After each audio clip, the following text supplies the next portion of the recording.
30 years straight up.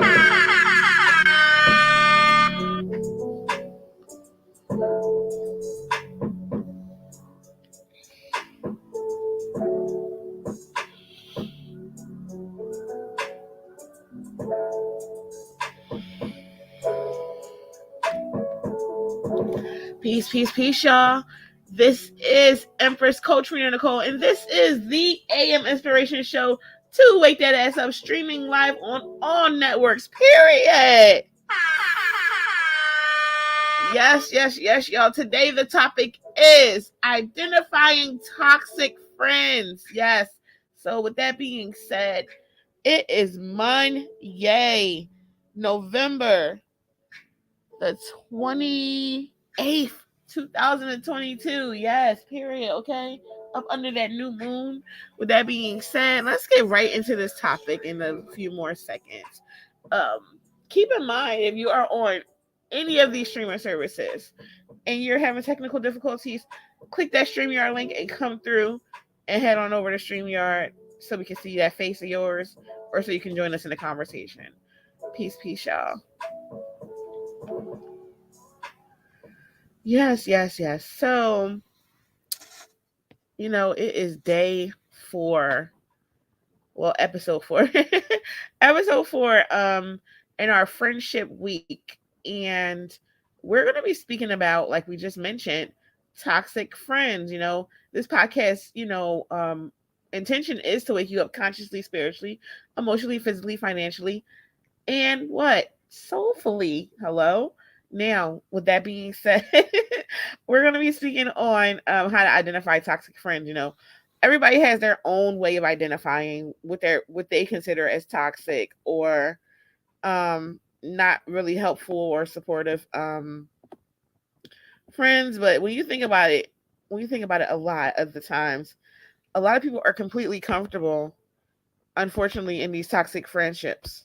You know, but let's go ahead right in and define toxic friendships, because toxic friendships often feel if you're a healthy person and you know what things feel like, that's not good for you, it's going to feel draining, frustrating, and extremely disappointing. Even may seem like your the entire dynamic is like non-reciprocal, right? It's one-sided, right? Um and that whatever you give to that situation or friendship, quote unquote friendship, is just never good enough. Like nothing you do or nothing you give is good enough, right? So toxic friends comes in all different shapes, sizes, economic categories. Like it's no one thing, because a toxic friend can feel like someone who's pessimistic, hurtful, or manipulative, right, within that relationship. So keep in mind that they may not be aware of their behavior, adding a lot of other complications to their dynamic, right? Just think about a person that's not self-aware, right? A person that's not self-aware going to do things and they're not, really, I wouldn't say accountable, but a lot of the times, even in the court of law, accountability and responsibility does, align with self-awareness. Hello. Right, exactly. um that's why a lot of crimes are lessened in the eyes of the law, because they want to know how aware you were yourself. What was your state of mind when that happened? You know what I'm saying? So this is why we have the AM Inspiration Show to wake that ass up, so you can find out, how to address these types of people, how to have relationships, how to end relationships, whatever you need to do for yourself, just how to do that. Okay, period. So one thing for certain and two things for sure is you're under no obligation to deal with a toxic friend. You're under no obligation. Is not something you have to do. Is not something that if you walk away from it, you're going to lose out on something in life. No, you're just going to be, that part of your existence just won't be a part of your existence anymore. Point blank, period. Okay. You know, and sometimes people need that wake up call, because they feel like that because someone has been their friend or they are their friend, that they have an obligation to them, no matter how they've treated them. They justify and you know They themselves aren't. They're self-aware. So we call that what? Cognitive dissonance. That's what we call that. We're going to jump into cognitive dissonance a little bit later, though. But let's just, let's hop a little bit more into this identifying the toxic friend part, right? So, excuse me. And when you have those healthy, sustainable relationships or friendships with people, you had to realize that respectability is both sides. Like it goes mutual. It goes in that flow of yin and yang, ebb and flow. And the support and the respect is there mutually, right? And excuse me, you actually trust these people, and you don't really walk around worried about what they're going to say about you or how they feel about you or what they think about you, because both of you in that relationship dynamic, you seek to be loved and supported, and you're sharing your resources, whatever that may be for you. You're sharing those with each other, and you are it's conducive for your growth. Okay, I was going to use a different word. I decided not to. Sorry about that. Now when toxic friends show up, they present as people who are selfish and challenging, and they struggle with healthy communication. They may become aggressive, passive aggressive, or dismissive when they don't get that what they desire. Excuse me. Unfortunately, they can depend on you for validity, comfort, and exhibit a range of attention-seeking behaviors. Right? So, like, what is attention-seeking behaviors? What is attention-seeking behaviors? Like, come on, y'all. Just think about it real quick. Think about it. What attention-seeking behaviors can look like and how they can show up. I'm gonna just give it a second. I'm gonna give it a second so we can think about that. Let's give it a moment in time. Right. So attention-seeking behavior is typically extreme and dramatic, and methods used are very extremely unhealthy and can be indicative of other mental health issues, right? So long-term attention-seeking behaviors can ruin friendships and relationships because others start to feel manipulated. Yet again, you hear the word manipulated, it keeps coming up because that's what they're doing, right? Even if the person seeking attention isn't self-aware that they're acting that way, right? There is a line between attention-seeking behavior and craving normal amounts of attention, right? Because for some reason, a lot of adults, they just don't recognize that you have to give attention to other people to have a healthy relationship. You can't just think the relationship is going to thrive off of absolutely nothing. Period. Like, where do people get this from? Dun, dun, dun. No idea, but I've met so many people that just think they could just have people in their life and they don't have to give nothing to those relationships. It's completely crazy to me. Attention makes people feel understood, loved, and even acknowledged for what is being validated by the attention, right? And it doesn't even have to be a validated thing. It's just like, you know what, this person is here in my life, and this is I really like that word validated. I feel like that even me, I may overuse sometimes. So we're going to use a word like reassurance, right? You're being reassured that, hey, this person is supportive of me. They know how to communicate. They know how to love me, how I need to be loved. Because everyone doesn't want to be loved by gifts or quality time or physical touch or things of that nature. They actually like words of affirmation and stuff like that, right? So keep that in mind. And all of those things can be added to attention, though. I just want to say that because I know it's like, huh? What was that noise, right? I know that was one of these moments. It was, and I provided it to y'all for free. I definitely provided that to y'all for free, right? So just keep in mind that when you put others in uncomfortable situations because they may feel obligated to give attention as opposed to having a desire of that naturally flowing energy. I had this conversation this weekend about how energy just flew between me and a certain person, and it was just natural. And they pointed out and was like, well, I don't receive that energy from you any longer. And I'm like, okay, I'm aware of that. You know what I'm saying? I'm aware because I feel the same way about you. It was a mutual thing where we felt both of us was not being supportive people. We weren't being very, nurturing or loving in that aspect of showing up as our authentic selves, right? We were letting whatever issues that we had that we were not communicating to block the natural flow of energy that was always there. Hello? Dun, dun, dun. So what happens after that? That's when toxicity starts showing up. That's when toxicity starts having a room in a relationship, when you start showing up not as your authentic self. Because that means you're doing something to be instead of just being.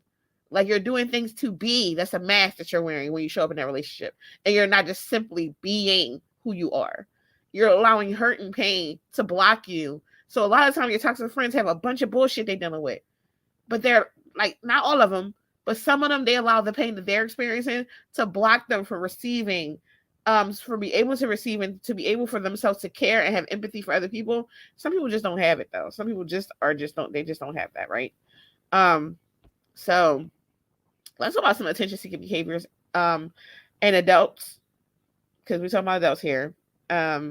And it definitely looks different than typical healthy needs for connections. It just do. It's not the same connectivity. A lot of them can cause panic in a meeting or even at the grocery store. They can seek out conflict in a group. Meaning, like, say for instance, if you had a friend group and you invited this friend, they always going to find a problem with somebody. They're always going to have an issue with somebody, not knowing that it's them. It's them. That's the problem. Like, even if someone comment on something they've done, they flip it around like, oh, that person was this or this person, everybody's attacking me. And, that can be an issue, right? So, but you have to keep in mind, because that's extremely subjective. So just don't listen to this and just go out and start pointing at your friends like, hey, you're toxic. You're seeking attention. That's not the case, right? So keep that in mind. Dun, dun,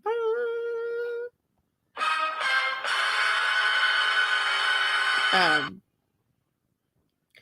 And those people that live image-driven lifestyles, just for the validation of other people. They go to events, or they just they just dress up just for people to say, oh, you're beautiful, oh, this person is great, or this person is amazing. It's like those people that feed the homeless and take videos of it and pictures. Okay, hello, is this thing on? My whole thing is like, it stops there. It stops after you take the picture of the food that you prepared, the location that you're at, and you saying that you need volunteers. That's where the pictures and videos stop at. They don't continue with people on the screen that's misfortunate or disadvantaged in life. Hello? This thing on? Yeah, that's this extremely attention-seeking behavior. Because if you're willing to put someone else down to lift yourself up and make it like you're doing something good, that's crazy. That's crazy. Okay. Damn, keep that in mind. That's some crazy shit, right? So just keep that in mind. That's a few of the like attention-seeking behaviors that you might find in adults, right? So let's move back over to that. Everyone has their moments though. As human beings, in this fourth dimension, on the physical realm, we all have that experience where we want that validation from something or somewhere. Even if we're constantly just giving it to ourselves, we still want it. So we're still getting it somehow. Validation can be like crack, like a drug. Excuse my language, trigger warning. It can be like sugar. Let's say sugar. Sugar is an addiction. Scratch what I just said.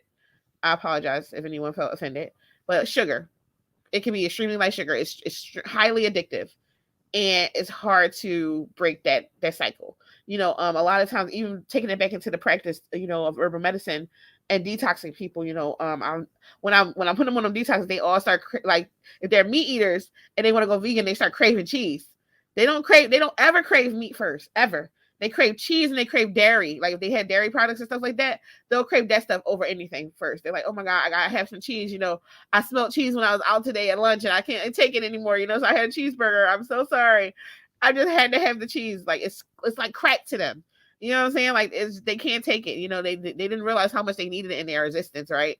And when you think about, oh, do I have a lot of dairy? Most of the time, most people don't have a lot of dairy, but they have cheese though. That cheese is like sugar. It's a part of sugar. It is like crack for people. They can't take it. You know what I'm saying? So yeah, just keep that in mind.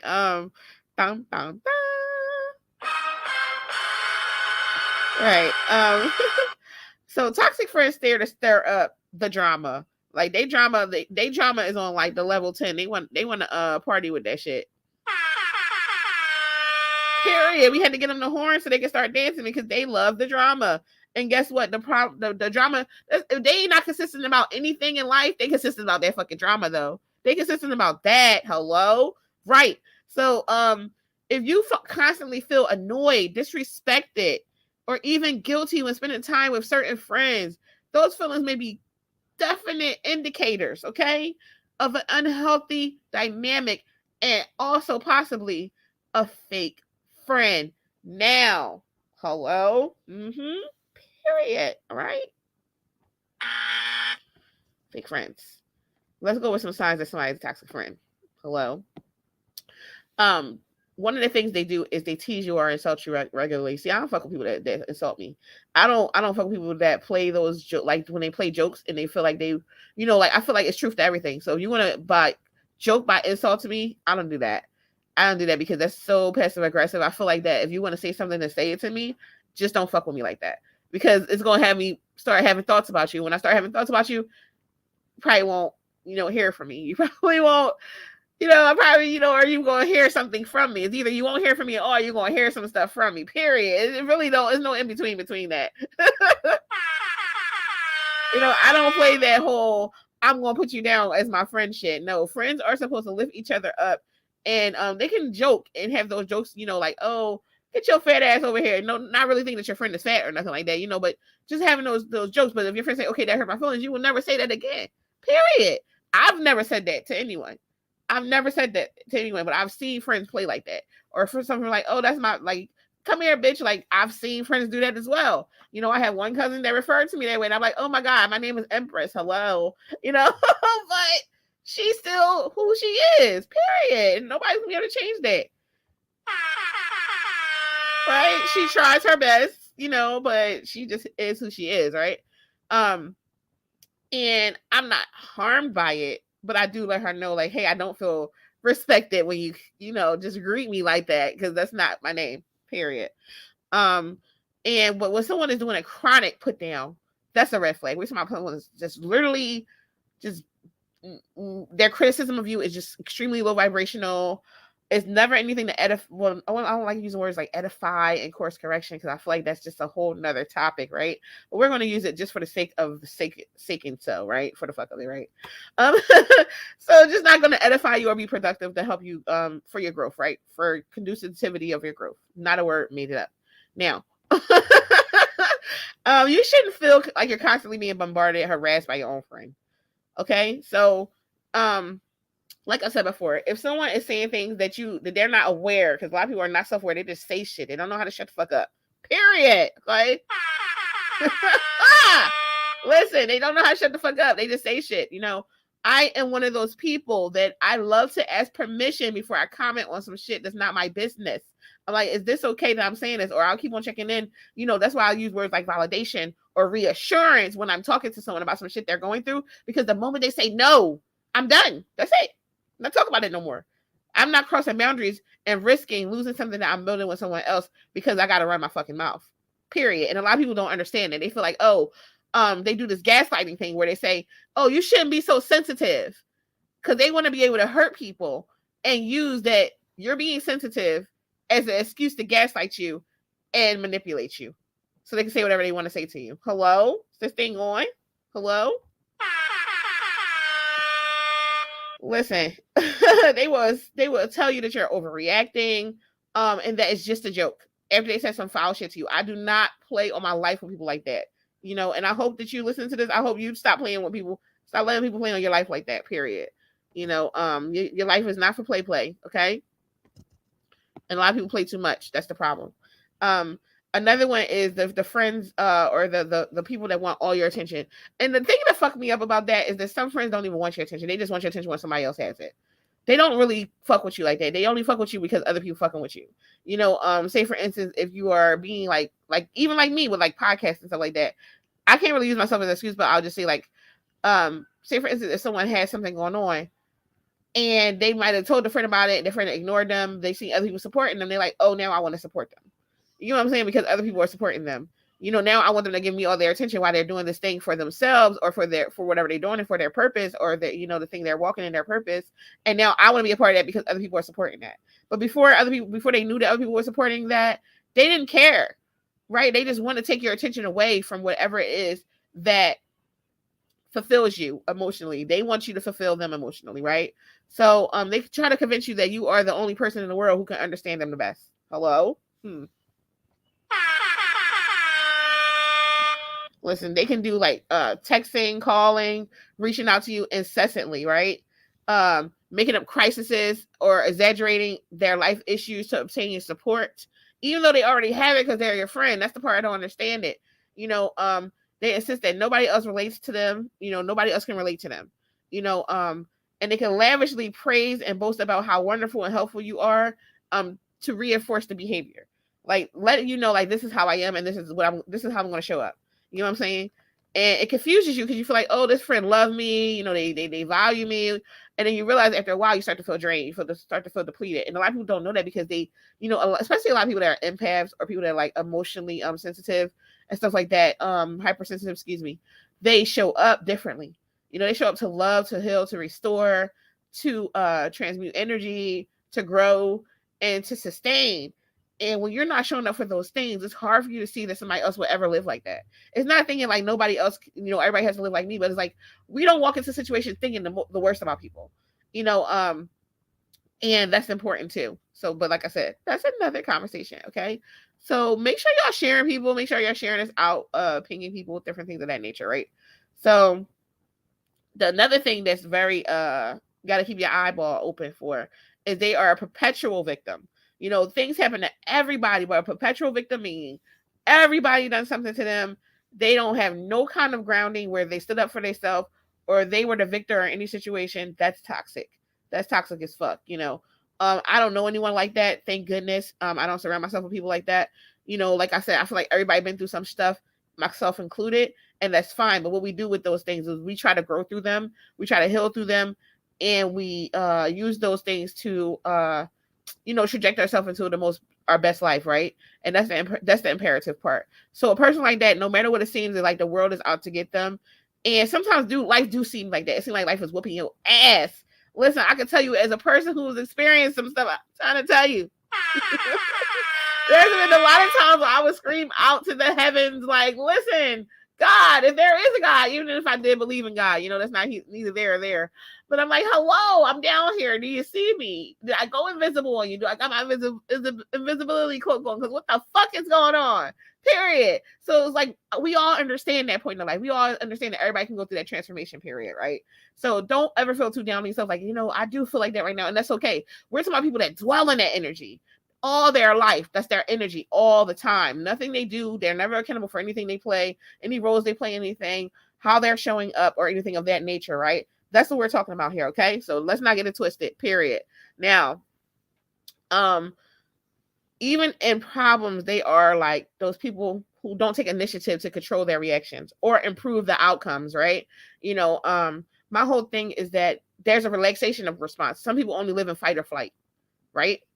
And they don't know nothing about the relaxation response. If you need to know more about relaxation response, go to our channels, either Spotify, Anchor, iHeartRadio, Pandora, wherever you want to find us at. Even on YouTube and Facebook, Amazon Music as well. You can just go look through there, look up the podcast called The Relaxation Response, and you'll definitely find it, listen in on it, and I go into elaborate detail on what it is, right? Because that's when we start talking about the fantasy bond and everything else. But look up The Relaxation Response on our podcast channel, and you'll hear the podcast on that, okay? Now, back to this one. They don't really take that initiative to improve any situation. You know, they often present themselves as helpless and needy, and they make you feel concerned, frustrated, or even resentful towards them. Hello? Whew. Now, another thing the toxic friends do, they can peer pressure you into doing shit you don't want to do. You know, even adults go through peer pressure. Let's not get it twisted. Even adults go through peer pressure. And my whole thing with this is stick to your motherfucking boundaries. Stick to your boundaries and stick to your standard. I don't care what nobody say to me. Nobody can make me change nothing in my existence unless I want to change it on my own. I don't care what people say to me. I don't care how people perceive anything. But until I want to change something or I recognize it as the truth, it makes no difference to me. It doesn't mean that what people are saying are not valid. It's not saying I don't value people, but it means that I have that kind of boundary around my life where I can take something in and take the meat and spit out the bones, you know, right? Or I can take this I could take the salad leaf or the celery, chew it up, and spit out the stem, right? Hello? Because I'm a vegan, you know, I ain't taking no goddamn meat. But y'all know what I'm saying, though. Come on. Well, um,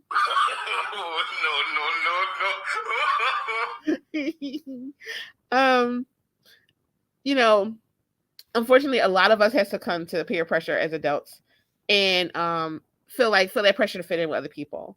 You know, but those toxic friends often thrive on influencing you to stoop down to their level. Like if they struggle with drinking, they encourage you to drink with them. They encourage you to have more drinks, right?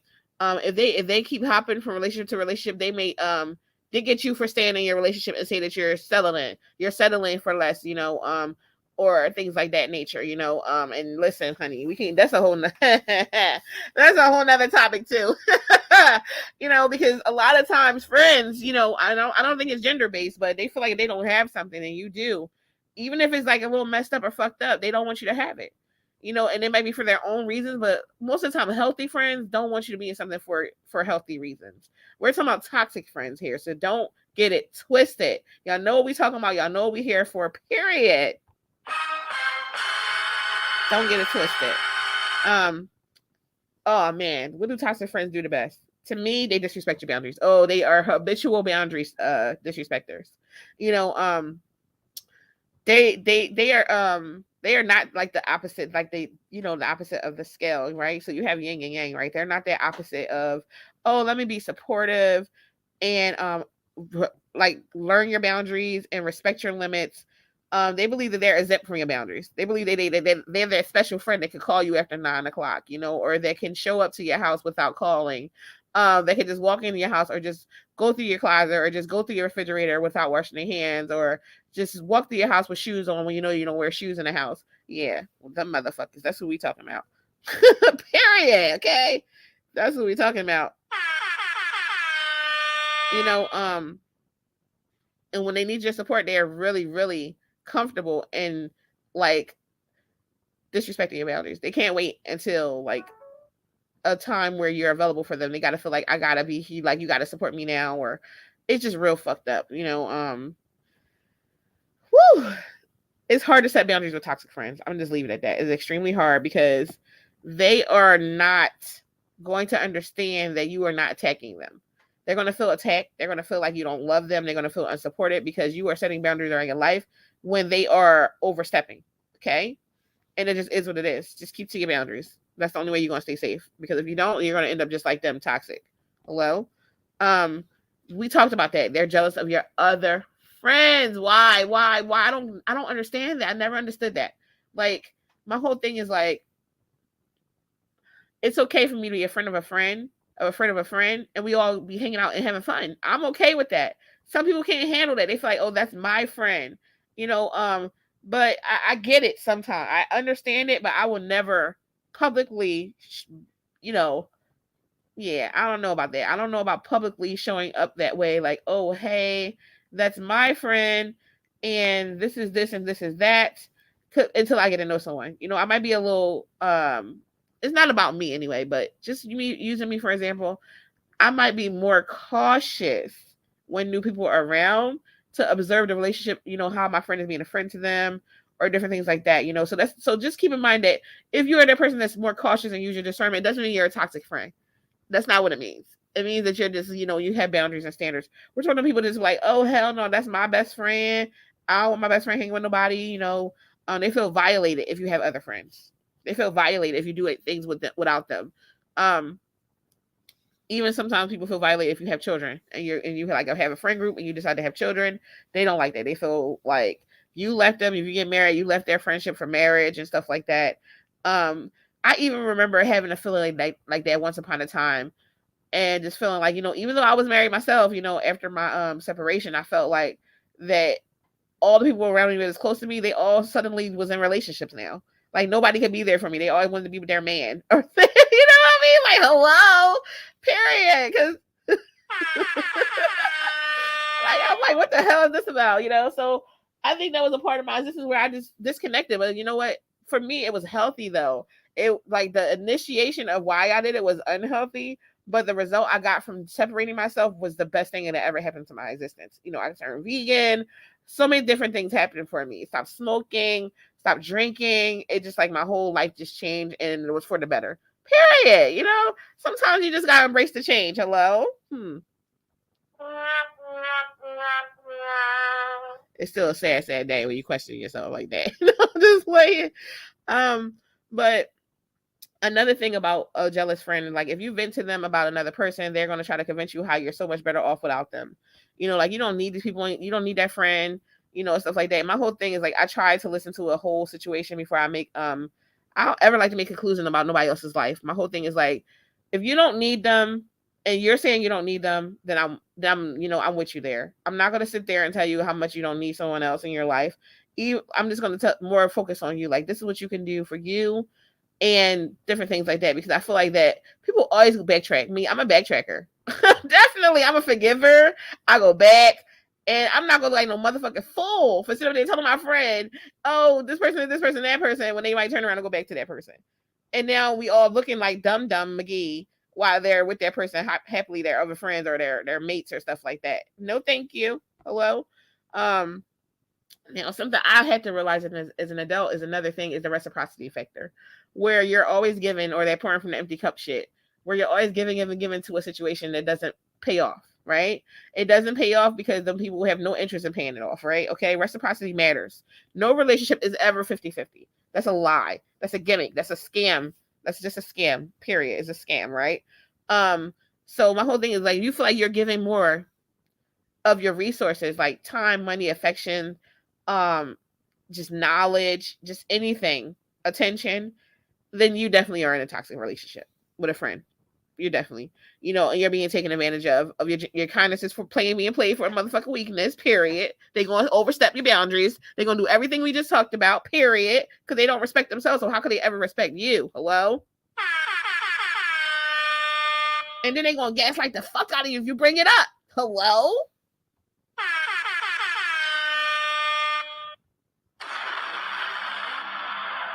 I had to drop a bomb on that one. You know, because most of the time they think you're the problem. They will tell you, especially, you know, you're the problem. It's you. It's not me. It's you, right? Because they feel entitled to have what they desire. So even if it's at your expense, they feel entitled to have what they desire. Hello? Period. Keep that in mind.